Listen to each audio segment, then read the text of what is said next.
Howdy y'all, welcome back.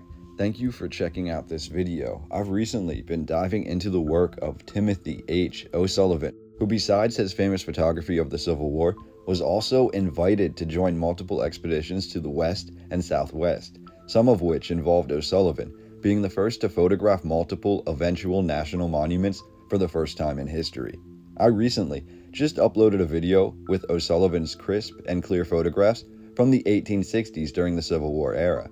After the fame that O'Sullivan garnered for being able to capture quality images in the most rugged of conditions, O'Sullivan was invited on the expedition of 1873 into the Southwest Territories of America.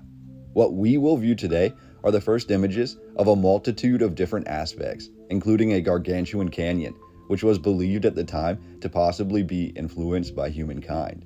As we dive into these photographs, I will include the titles provided on each image when relevant. This expedition was one of the first to venture into this part of the country and the first to bring a photographer.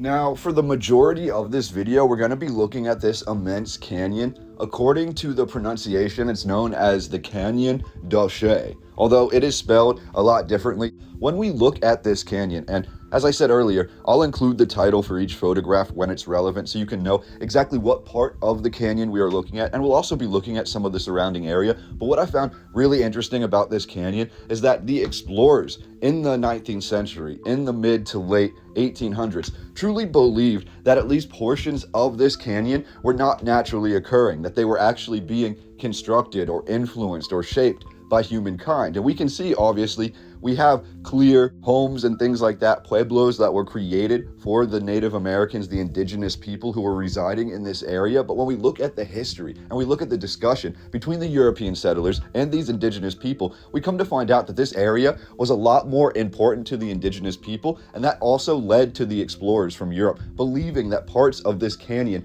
were actually created by humans, not just shaped by nature or shaped naturally. So that's another part of this that I just wanted to dive into with you today. Show you all of these amazing photographs, the first photographs ever taken of the Canyon De Chelly, and we'll also look at some other aspects of the landscape surrounding this canyon. So hopefully you enjoy this video. These photographs are ones I have never seen before, so if you have also never seen them before, please like this video, share this video, and I want to hear your comments down below. I look forward to our discussion. Thank you, and I'll talk to you on the next video, y'all.